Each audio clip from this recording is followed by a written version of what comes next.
उन्हाळ्यात थंडगार मिल्क सरबत पिण्याची मजा काही वेगळीच असते.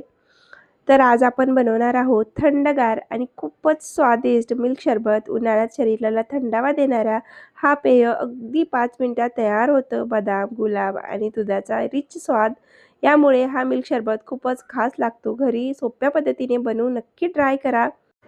तर इथे सगळ्यात आधी एक मिक्सरचा पॉट घ्यायचा आहे. त्याच्यामध्ये 5 ते 6 बदाम, 5 ते 6 पिस्ता, 8 ते 9 काजू, 2 हिरवी इलायची, अर्धा कप साखर आणि 1 टेबलस्पून इतकं व्हॅनिला फ्लेवरचं कस्टर्ड पावडर ॲड करायचं आहे. आणि आता हे मिक्सरला लावून एकदम बारीक पावडर तयार करून घ्यायची आहे. तर बघा इथे मी मिक्सरला लावून घेतलेलं आहे. एकदम फाईन, एकदम बारीक पावडर तयार करून घेतलेली आहे.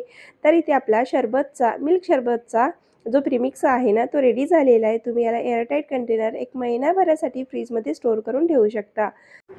कारण आता एवढी ऊन वाढलेली आहे आणि अशा उन्हामध्ये काहीतरी झटपट असं थंडगार पिण्याची इच्छा होते. तर बघा याच्यासाठी हा प्रीमिक्स एकदम परफेक्ट आहे. नक्की बनवून ठेवा.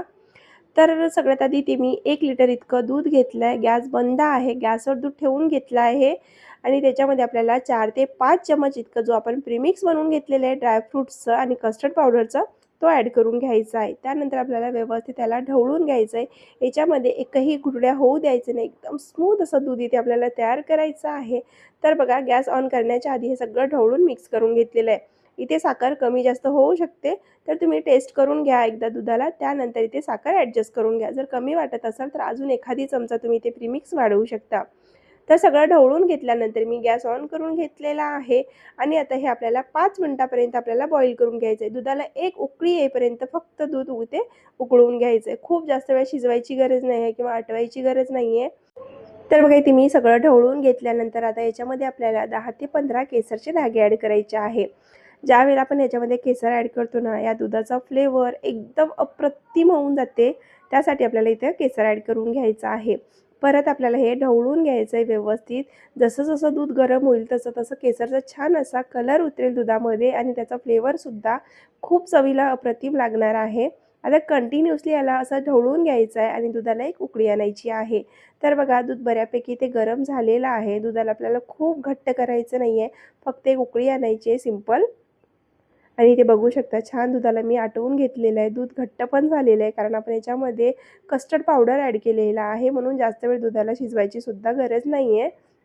बघा दुधाला छान उकळीसुद्धा आलेली आहे. मी कंटिन्युअसली ढवळून घेतले. अजिबात इकडे-तिकडे गेलेलं नाही आहे.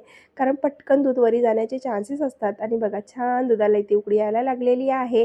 आता या स्टेजवर गॅस बंद करून घ्यायचा आहे आणि जोपर्यंत दूध पूर्णपणे गार होत नाही तोपर्यंत गार करून घ्यायचं आहे.